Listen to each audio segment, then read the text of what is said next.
தொலைக்காட்சியின் பிரதான செய்திகள். முதலில் தலைப்புச் செய்திகள். சட்டவிரோத விகாரைக்கு எதிராக தையட்டியில் பாரிய போராட்டம். ஒட்டுசுட்டான் வைத்தியசாலைக்கு ரவிகரன் எம்பி களவிஜயம். வடப்பற்றாக்குறை தொடர்பில் ஆராய்வு. தையட்டி விகாராதிபதியின் நோக்கம் இதுதான், அம்பலப்படுத்திய நைனாதீவு விகாராதிபதி. தமிழர் தாயகங்களில் நிறுவப்படும் பௌத்த சின்னங்கள் எழுந்துள்ள குற்றச்சாட்டு.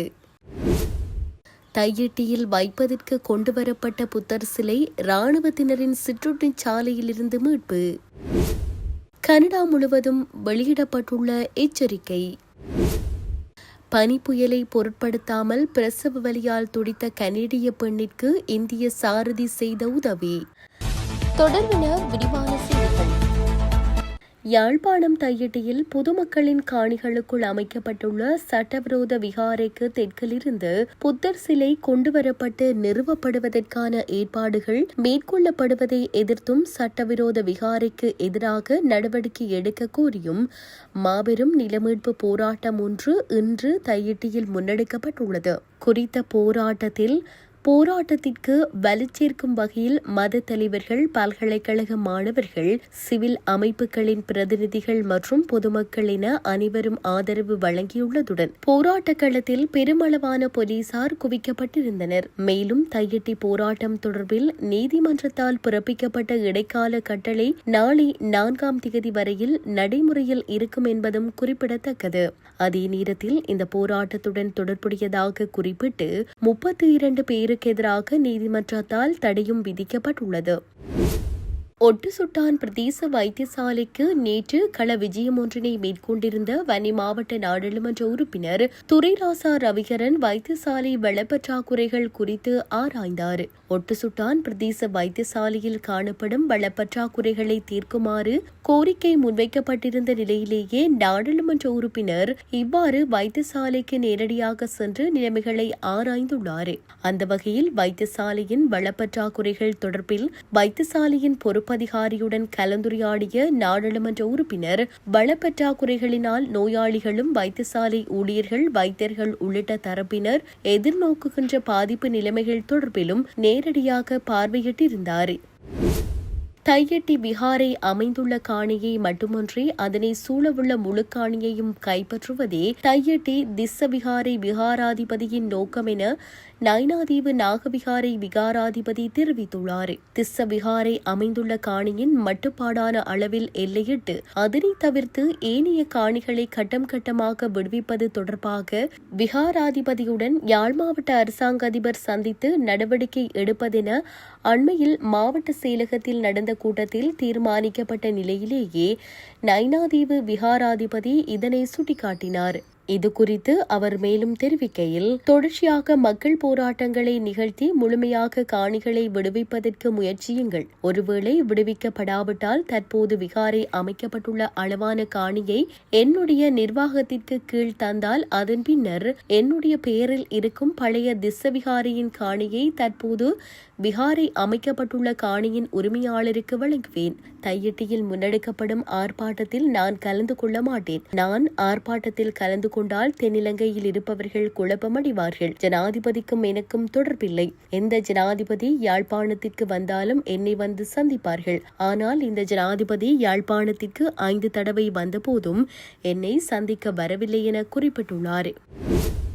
வடக்கு கிழக்கு தமிழர் தாயகமெங்கும் தொல்பொருள் திணைக்களம் பௌத்த சின்னங்கள் என்ற பெயரிலே கட்டுக்கதைகளை உருவாக்கி அவற்றினூடாக எங்களுடைய காணிகளை கையகப்படுத்தி அதிலே பௌத்த விகாரிகளையும் சின்னங்களையும் நிறுவி சிங்கள பௌத்த நாடாக இந்த நாட்டை மாற்றுகின்ற திட்டம் முன்னெடுக்கப்படுவதாக வேலன் சுவாமிகள் தெரிவித்துள்ளார். ஊடகங்களுக்கு நேற்று கருத்து தெரிவிக்கும் போதே அவர் இதனை தெரிவித்தார். யார் ஆட்சிக்கு வந்தாலும் அவர்களின் அடிப்படை கொள்கையில் தெளிவாகவும் உறுதியாகவும் இருக்கின்றார்கள். அனுர் அரசு கூட அதில் மிகவும் தெளிவாக இருக்கிறது என்பதை அண்மைய சம்பவங்கள் எடுத்து காட்டுகின்றன. இவற்றை எதிர்ப்பதற்கு தமிழர்களாக நாம் அனைவரும் ஒன்றுபட வேண்டும் என அவர் மேலும் சுட்டிக்காட்டினார்.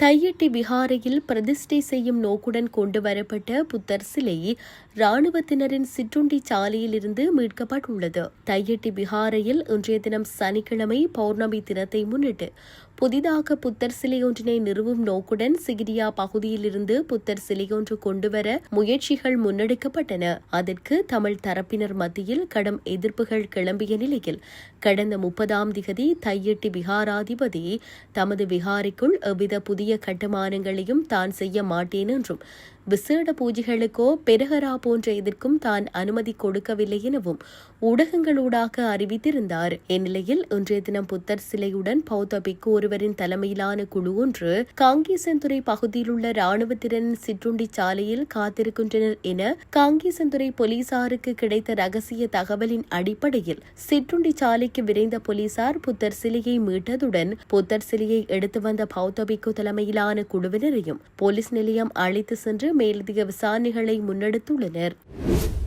கனடா முழுவதும் பல பகுதிகளுக்கும் கடும் வானிலை எச்சரிக்கை வெளியிடப்பட்டுள்ளது. கனடிய சுற்றாடல் திணைக்களம் இந்த எச்சரிக்கையை வெளியிட்டுள்ளது.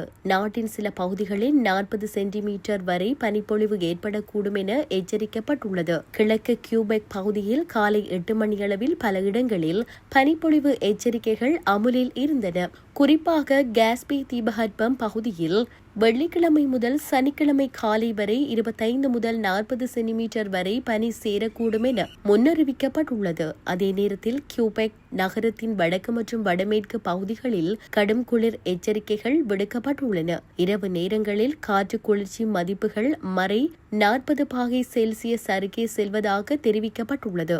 ஒன்றாரியோ மாகாணத்தில் தென்மேற்கு பகுதிகளில் பெரும்பாலான இடங்கள் கனமான பனிப்பொழிவு எச்சரிக்கையின் கீழ் உள்ளன.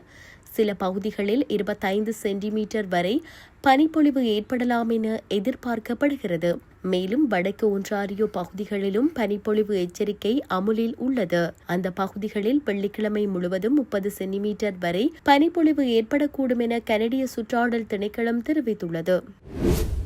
பனிப்புயலையும் பொருட்படுத்தாமல் பிரசவ வலியால் துடித்த கனடிய பெண்ணிற்கு இந்திய சாரதி ஒருவர் செய்த உதவிக்கு பாராட்டுகள் குவிகின்றன. கடந்த சனிக்கிழமை இரவு கனடாவின் கால்கரியில் கடுமையான பனிப்புயல் வீசிக் கொண்டிருக்கும் நேரத்தில் டாக்ஸி சாரதியும் இந்திய வம்சாவளியினருமான ஹர்தீப் சிங் தூருக்கு ஒரு அழைப்பு வந்துள்ளது. பிரசவ வலியால் துடித்த பெண்ணொருவரை சிங்குடைய டாக்ஸியில் மருத்துவமனைக்கு அழைத்து செல்ல வர முடியுமா என அந்த பெண்ணின் கணவர் கேட்க கடும் பனிப்புயல் வீசிக் கொண்டிருந்த நிலையிலும் அந்த பெண்ணை மருத்துவமனைக்கு அழைத்து செல்ல சம்மதித்துள்ளார் சிங். ஆனால் மருத்துவமனையை அடையும் முன்பே காரின் பின் சீட்டில் குழந்தையை பிரசவித்துள்ளார் அந்த பெண். விரைவாக அவர்களை மருத்துவமனைக்கு கொண்டு சேர்த்ததால் அந்த பெண்ணின் கணவர் மிகவும் நெகிழ்ச்சியடைந்ததாக தெரிவிக்கும் சிங், பின்னர் தாயும் சேயும் நலமாக இருப்பதாக மருத்துவமனை ஊழியர்கள் தன்னை அழைத்து தகவல் தெரிவித்ததாகவும் தெரிவித்துள்ளார். தனது காரில் ஒரு பெண்ணிற்கு குழந்தை பிறந்தது இதுவே முதல் முறை என கூறும் சிங், அது தனது வாழ்வில் மறக்க இயலாத தருணம் என நிகழ்கிறார். இந்நிலையில் ஓய்வு பெற்ற முன்னாள் இந்திய தூதரான அஜித் சிங் உட்பட பலரும் அந்த பெண்ணிற்கு உதவிய டாக்ஸியின் சாரதியான சிங்கிற்கு புகழாரம் சூட்டி வருகின்றனர். இத்துடன் செய்திகள் யாவும் நிறைவு பெறுகின்றன. மேலதிக செய்திகளை அறிந்து கொள்வதற்கு www.tamilaram.com எனும் இணையதளத்தை பார்வையிடுங்கள்.